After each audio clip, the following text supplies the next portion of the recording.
जीवित परमेश्वर की आराधना आत्मा और सच्चाई से की जाती है। आप सभी को मैं जय यीशु और प्रेज़ द लॉर्ड कहना चाहता हूँ। जीवित परमेश्वर का नाम लेने के लिए डर और भय की आत्मा नहीं होना चाहिए, सामर्थ की आत्मा होना चाहिए और ज़िंदगी और मोहब्बत की बातें सिखाने के लिए आपके अंदर हौसला और हिम्मत की आवश्यकता पड़ चुकी है। लगातार बपतिस्मा के ऊपर बपतिस्मा दिया जा रहा है। इसका मतलब है जीवन परिवर्तन नहीं, बल्कि बस धर्म परिवर्तन के पीछे लगे पड़े हुए हैं। मैं आपको कहना चाहता हूं कि बपतिस्मा का जो टारगेट बनाया गया है, हिंदू धर्म के कुछ ठेकेदारों ने टारगेट बनाया है। जो कोई बपतिस्मा देता है वह धर्म परिवर्तन करता है, ऐसे करके आरोप के ऊपर आरोप लगाए जा रहे हैं।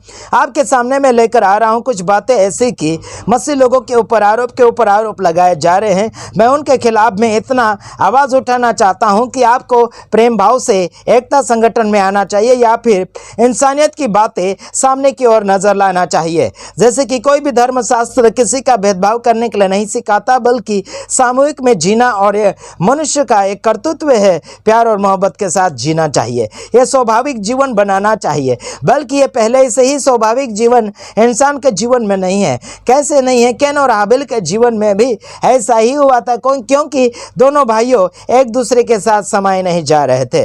मैं आपको इतना कहना चाहता हूं कि जब यीशु मसीह इस जगत में आए, आपको और मुझे एकता में रहने के लिए या फिर संगति में रहने के लिए आपको और मुझे एक ऐसी सेवा दी गई है जिसे मेल मिलाप की सेवा कहा जाता है। सेवा यानी उसमें कोई भी प्रकार की जाति भेदभाव बिल्कुल नहीं होता है। मानव सेवा किया जाता है, सेवा तो सेवा है, उसमें कोई धर्म नाम का कोई कॉन्टेक्ट या फिर कोई उसमें ठेका नहीं दिया जाता और ना ही कोई कॉन्ट्रैक्ट लिया जाता है। आपको मैं इतना कहना चाहता हूं, जैसे कि हम गुजरात में रहते हैं और गुजरात में हर जाति और अलग अलग प्रकार के धर्म के लोग अपने मन की इच्छा के अनुसार जी रहे हैं, यानी कि मन की श्रद्धा के अनुसार भगवानों को स्वीकार करते चले जा रहे हैं। जैसे कि 33 करोड़ या फिर 36 करोड़ कहा जाता है लोगों ने देवी देवताएं बनाकर रख दिया जगत भर में।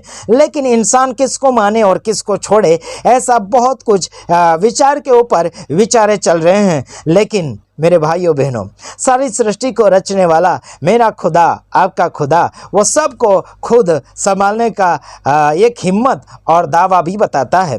आपको बताना चाहता हूं कि जिस परमेश्वर ने आपसे और मुझसे प्यार किया है, उसी परमेश्वर को हम मानते हैं और जानते भी हैं, और उसी बात का घमंड भी होता है। आजकल लगातार लोगों की इच्छाएं और ममताएं बढ़ती चली जा रही है कि भारत देश को हिंदू राष्ट्र बनाने के लिए कोशिश कर रहे हैं, लेकिन ये नामुमकिन होगा, मतलब होगा ही नहीं। सक्सेस नहीं हो पाएंगे, फेल हो जाएंगे, क्योंकि मसीह ने इस जगत में कुछ तो ऐसा काम करके रखा है, उस काम को कोई रोक नहीं सकता। जिस परमेश्वर ने आपके और मेरे जीवन में काम शुरू किया है, उस काम को ना ही तो आप रोक सकते हैं और ना ही कोई रोक सकता। कोई भी प्रकार का बाधाएं आपको रोक नहीं सकता परमेश्वर का कार्य करने के लिए। तो आप क्या सोच रहे हैं? आप कौन से कामों में रुकना चाहते हैं? हालांकि आपको मैं इतना बताना भी चाहता हूं कि परमेश्वर का अनुग्रह और परमेश्वर का प्यार आप रोक नहीं सकते और ना ही रुक सकता। किसी न किसी रीति से बढ़ता चला जाएगा, सोशल मीडिया के द्वारा और अलग अलग प्रकार के प्लेटफॉर्म के द्वारा, जैसे कि गवाही के द्वारा, जैसे कि प्रचार के द्वारा, जैसे यूट्यूब के द्वारा, फेसबुक के द्वारा बढ़ता चला जा रहा है खुदावन का प्यार। जैसे कि मैंने भी फेसबुक के ऊपर वीडियो डालना शुरू कर दिया है और बीते हुए दिनों से डालता ही था, लेकिन बहुत कुछ फॉलोअर बढ़ते चले जा रहे हैं। जैसे कि दोनों फेसबुक के ऊपर 3,000 3,500 से ज़्यादा है ना, दोनों फेसबुक पेज के ऊपर मेरे। तो लगातार जितने भी फेसबुक के ऊपर मेरे वीडियो को देख रहे हैं, यूट्यूब के ऊपर आकर आप देख रहे हैं, तो आपको एक ही काम करना होगा, यूट्यूब का वीडियो हो या फिर फेसबुक का वीडियो मसीह यीशु वालों का लगातार फैलाते चले जाइए। अच्छे शिक्षण वाले का वीडियो ज़रूर फैलाइए, उसमें आपको रोक टोक करने की आवश्यकता नहीं, क्योंकि परमेश्वर ने ज़मीन और आसमान को बनाया और उसका अधिकार भी रखता है कि उसको कब तोड़ना, कब बनाना, कब बारिश गिराना, कब बारिश रोकना, कब कटनी देना, कब फसल देना, कब नहीं देना, कब भूखमरी आएगी, कब पेट भरी आएगी। मैं आपको कहना चाहता हूं, कब खुशी और कभी गम आ जाएंगे, किसी को पता नहीं। लेकिन यीशु मसीह को पता है। यहाँ पर लिखा गया, जैसे कि फिलिपियों 4:4 में लिखा गया कि प्रभु में आनंदित रहो। मैं फिर कहता हूँ, सदा आनंदित रहो। यानी कि प्रभु यीशु मसीह का वचन पौलुस के द्वारा आपके सामने पहुँच रहा है, जैसे कि आज मैं आपके सामने वचन पहुँचा रहा हूँ। सदा आनंदित रहो प्रभु में, क्योंकि प्रभु आपके साथ है। और प्रभु में आनंदित रहो, जगत भर में नहीं। यानी कि जगत की बातों से नहीं, जगत की चीज़ों से नहीं, बल्कि परमेश्वर की बातों से, परमेश्वर के वचन के द्वारा आप आनंदित रहिए और आगे की ओर बढ़ते चले जाइए। प्रभु आप सबके साथ रहेगा। और आपको इतना करना होगा कि कोई भी इंसानियत है, इंसानियत की सेवा ज़रूर करना होगा। चाहे भी कोई भी धर्म से जुड़ा हुआ कोई भी हो, इंसान है, तो आपको ज़रूर सेवा प्रकट करना होगा, क्योंकि यीशु मसीह का प्यार सीमाएं नहीं देखता और कोई जाति धर्म नहीं देखता। इतना याद रखना मेरे भाइयों बहनों, प्रभु यीशु मसीह विश्वास करने वाले के जीवन में जरूर कार्य फुल करता है, ज़रूर उसे सक्सेसफुल करता है, उसे विजय की ओर ले जाता है।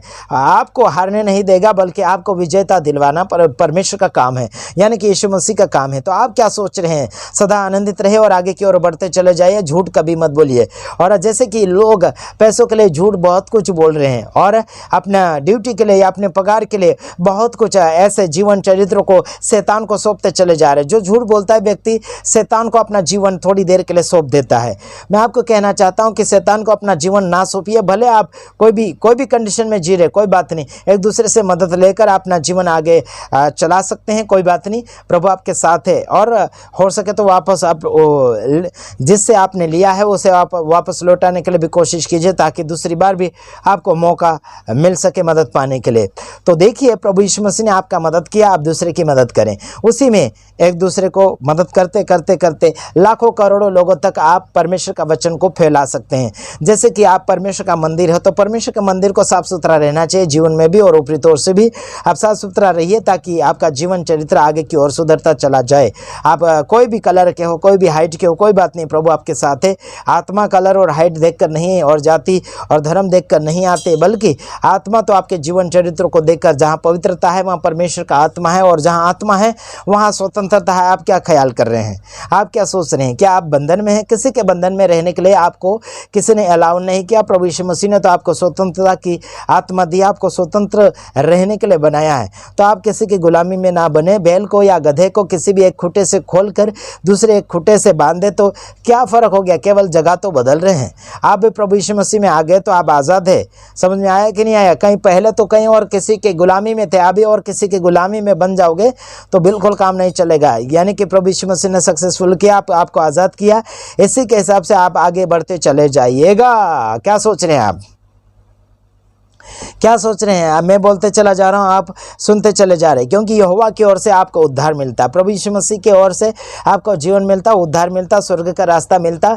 स्वर्ग में जाना है तो यीशु मसीह को फॉलो करना होगा। यीशु मसीह की सारी बातों को अपने जीवन में लागू करते हुए आगे की ओर बढ़ते चले जाना है। इसी में आप सबका भला होगा, आप सबका विकास होगा। हाँ जी, प्रभु आपको बुद्धिमान बनाएगा, प्रभु आपको विकासता में लेते चले जाएगा। आपका विकास कौन करेगा? आपका विश्वास। आप जब विश्वास करोगे प्रभु यीशु मसीह के ऊपर, तो आपका जो विश्वास है यीशु मसीह से कुछ हासिल करना सिखा देगा। विश्वास ही से इंसान जीतता है। चाहे आप, है ना, विश्वास बड़ा करते हो या छोटा करते हो, लेकिन उस विश्वास में उतना ही मिलेगा जितना विश्वास किया है। समझ में आ रहा है कि नहीं आ रहा है? मेरे भाइयों बहनों, विश्वास के ऊपर बाइबल भी टिकी है। बाइबल में लिखा गया, कई जगह यीशु मसीह ने खुद बोला कि आपके विश्वास ने आपको बचा लिया, तेरे विश्वास ने तुझे बचा लिया, आपको चंगा किया। आज हम प्रभु यीशु मसीह को बिना देखे विश्वास करते हैं, लेकिन दुनिया भर में दिखने वाले भगवान आ चुके हैं, जैसे कि शरीर के रूप में या फिर मूर्तियों के रूप में, पत्थरों के रूप में, बहुत कुछ ऐसे कारनामे बताते चले जा रहे हैं। और इनके भगवान तो बिकाऊ में भी मिल जाते हैं, बाजार में कुछ ही पैसों में, थोड़े से पैसों में मिल जाते हैं, और कुछ ही मिनटों के लिए या फिर कुछ ही घंटों के लिए और कुछ ही दिनों के लिए उसे आदर सम्मान किया जाता है। उसके बाद उसे कोई सेवा नहीं किया जाता है, क्योंकि हमारा परमेश्वर बोलता है, चलता उठता बैठता है, क्योंकि वो आत्मा है, खाता पीता बिल्कुल नहीं है, क्योंकि वो खिलाने पिलाने वाला है। क्योंकि परमेश्वर आत्मा है मेरे तमाम भाइयों बहनों, और आत्मा आपको मजबूत करने के लिए वो खुद की आत्मा आपके जीवन के लिए देता है। आप क्या सोच रहे हैं? कोई और ऐसा कोई दे सकता है? सारे भगवान ऐसे दुनिया में आपको दिख रहे होंगे, बदला लेने वाले भगवान हैं, लेकिन यीशु मसीह बदला नहीं लेता। यीशु मसीह तो खुद दूसरों को बचाने के लिए अपना जान दिया, यानी कि बलि दिया, अपना भोग दिया, है ना। इसलिए हम उसे भगवान कहते हैं, यानी कि खुद उसने भोग दिया, भोग लिया नहीं। समझ में आ रहा है कि नहीं आ रहा?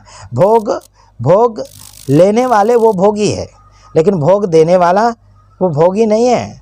मेरे भाइयों बहनों, उसने तो भोग दिया आपको बचाने के लिए, आपका और मेरा भला कर दिया। आज इसीलिए आप अच्छी हवा में जी रहे हैं, अच्छा खाना खा रहे हैं, अच्छा पहन रहे हैं, अच्छे घूम रहे हैं, अच्छे कमा रहे हैं, खुशी मंगल में एक दूसरे के साथ खुशी बांट रहे हैं। प्रभु आप सबको आशीषित करें। इस वीडियो के द्वारा पसंद आया तो लाइक करें, शेयर करें और आगे फैलाएं। God bless.